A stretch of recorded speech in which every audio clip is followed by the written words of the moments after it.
안녕하십니까, 정희태입니다. 어버이날에 아버지 폭행한 20대 아들 생활 동반자법 필요, 이 주제로 말씀을 드리겠습니다. 네, 이 어버이날에 이러한 사건들이 터지는데 뭐 설날 추석 뭐 항상 이 가족 간에 이 문제들이 많이 터지는데요. 이 어버이날에 술 좀 그만 마셔 아버지 폭행한 20대 아들, 참 가슴 아픈 일이 아닐 수가 없습니다. 결국에는 경찰에 붙잡혔는데요. 이제는 물론 부모 자식 간에 서로 존중하고 서로 사랑하면서 서로 아끼면서 살아가는 게 최고입니다. 그런데 그렇지 못할 경우에는 이제는 서로 독립을 하는 게 현명합니다. 네, 그래서 생활 동반자법이 저는 필요하다고 생각을 합니다. 그래서 굳이 혈연으로 이어지지 않다 하더라도 친구하고 같이 산다든지. 그 제가 이 아침에 이렇게 산책을 하다 보면은 어르신들이 한 연세가 한 80대 되신 것 같아요. 근데 두 분이 친구의 친구인데 이 두 분 남자 이 어르신 두 분이 항상 그 해를 따라서 위치를 옮겨가면서 그렇게 산책을 하세요. 그래서 아침에는 해가 잘 드는 곳에, 또 점심에는 어디가 해가 잘 들으면은 그쪽으로, 또 저녁에는 또 어느 쪽으로, 이렇게 두 분이 항상 붙어 다니거든요. 그리고 이제 한 분이 항상 기다려요. 이렇게 먼저 왔을 경우에는 기다리고 계시다가 이제 그 친구분이 오면은 같이 이야기 나누고 같이 이렇게 이동해 다니시는 거예요.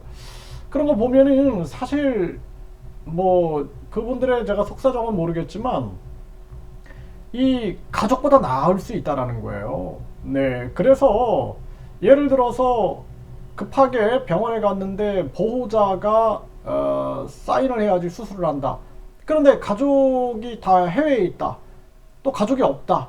그러면은 난처해지는 거잖아요. 그러니까 혈연이 아니더라도 생활 동반자로 등록이 되면은 그분이 그런 것들도 동의하고 가족처럼 똑같은 효과를 받는 거예요. 가족처럼 뭐 상속도 마찬가지고 또 급할 때 보호자 역할도 마찬가지고 그게 충분히 가능한 게 이제 생활 동반자법이다. 그래서 기존의 전통적인 가족의 방식도 있고 생활 동반자법도 있고 해서 선택하게끔 하면 된다. 극단적으로 흐르지 않으면 돼요. 그래서 그걸 가지고 뭐 동성애를 뭐 인정하려고 그렇게 하는 게 아니냐 막 이런 얘기들을 하는데, 그런 엉뚱한 얘기가 아니라 이거는 가장 중요한 측면들이 뭐냐면은 앞으로 이 대한민국의 각종 이 가족 간의 이 문제들, 이런 문제들이 굉장히 심각해요. 그렇기 때문에 극단적으로 바라볼 문제가 아니다. 저는 그렇게 생각을 합니다. 그래서 이런 경우도 보세요. 어버이날 아버지 폭행한 아들. 그러면 이 20대 아들한테 아버지가 계속 맞고 사는 게 이게 천륜이다라고 생각을 할 것인가. 차라리 독립하고 헤어지고 아버지가 좋은 친구가 있으면 그 친구를 가족으로 등록해갖고 그 친구랑 같이 사는 거예요. 결혼이 아니에요. 그거는 생활 동반자법이다라는 거예요. 이미 선진 외국들은 이게 많이 보편화돼 있어요. 프랑스도 그렇고. 그래서 이러한 부분들이 도리어 또 저출산 문제를 해결하는데도 영향을 미친다라는 거예요. 복잡한 결혼 제도 때문에 결혼을 안 하는 사람들도 많아요. 결혼해본 분들은 아시겠지만 뭐 저도 두 자녀를 성인까지 양육을 했는데, 결혼해서 혼수부터 결혼식, 신혼여행 뭐 이렇게 형식이 많은지 모르겠어요. 그리고 뭐 돌잔치부터 시작해가지고 계속 그 복잡한 가족 제도 속에서 시월도 처월도 하면서 갈등 속에서 그리고 고통 속에서 막 하다 보니까 사람들이 도리어 이 결혼 한번 하고 나면은 이제 결혼 못 하겠다라는 생각을 안 할 수가 없다라는 거예요. 자꾸 결혼을 기피하고 양육을 한번 해보고 나면은 와, 이건 다시 못 하겠다. 예? 저부터도 뭐 예를 들어서 자녀를 성인까지 두 명을 키웠는데 또 한번 키워봐라 그러면 저는 못하겠어요. 예, 진짜 못하겠습니다. 이 대한민국에서 아이들 유치원, 초등학교, 중학교, 고등학교, 대학교, 또 취업, 뭐 이거 하나부터 열까지 안정돼 있는 게 없고 빨대 꽂는 건 왜 이렇게 많아요. 아이가 태어나자마자 벌써 그냥 들어가는 병원비부터 각종 양육비, 뭐 또 입시 위주의 교육 정책 속에서 계속된 뭐 학원비부터 해가지고 난리가 나는 거죠. 그러니까 한국이 지금 이렇게 저출산, 고령화 문제, 자살률, 서민경제 붕괴 문제가 터지고 있는 겁니다. 그래서 이런 사건들이 터진다라는 거예요. 생활 동반자법이 필요하다. 네, 어버이날 아버지 살해한 남매, 네, 누나 성폭행해서, 참 이것도 그래요. 그러니까 어버이날에 아버지를 살해한 남매, 누나를 성폭행했다. 그러면은 이것도 마찬가지예요. 이 아버지는 빨리 헤어지는 게 나아요. 서로 죽이지 말고 그냥 딱 헤어져가지고 가족으로서의 연을 끊는 게 낫습니다. 끊고 이거를 뭐 천륜 이렇게 생각할 문제가 아니다. 저는 그렇게 생각해요. 이거 남매가 아버지 죽였어. 그러면은 이 남매는 평생 편할까요? 그리고 이 아버지는 누나를 성폭행한다라는 거 있을 수 없는 일이에요. 그렇게 되면은 빨리 정리되는 게 현명하다. 네, 그래서 생활 동반자법. 그래서 이 누나도 친구랑 같이 살든지 해가지고 자기를 보호하는 가족이 있어야 되는 거예요. 결혼을 안 하더라도 친구랑 산다. 그를 보호하지 않겠습니까? 아니면은 어쩔 수 없이 집에 들어가야 되는데 성폭행 당한다. 이거 있을 수 없는 일이다. 그래서 제가 하는 얘기는 전통적인 부모님께 효도하고 자녀를 사랑하고 이게 가장 좋다. 그러지 못한 경우에는 또는 많은 사람들이 그걸 원한다라면 생활 동반자법을 적용하는 게 현명하다라는 거예요. 오늘 어버이날 끊이지 않는 존속 범죄. 네, 그래가지고 엄마를 폭행한 거예요. 70대 엄마를 폭행하고 엄마가 술을 마시고 소리 지르지 말라고 하니까 접이식 나무 의자를 들고 노모를 차례 때렸다라는 것입니다. 이런 경우라면은 빨리 자식하고 헤어지는 게 현명하다라는 것입니다. 저는. 그리고 이 할머니도 차라리 친구랑 사는 게 낫고 그 친구가 보호해야 돼요. 아니면 혼자 살면 아들이 와갖고 자꾸 때리면은 친구가 있으면 친구가 보호자가 돼가지고 고발도 해줄 수 있지 않겠습니까?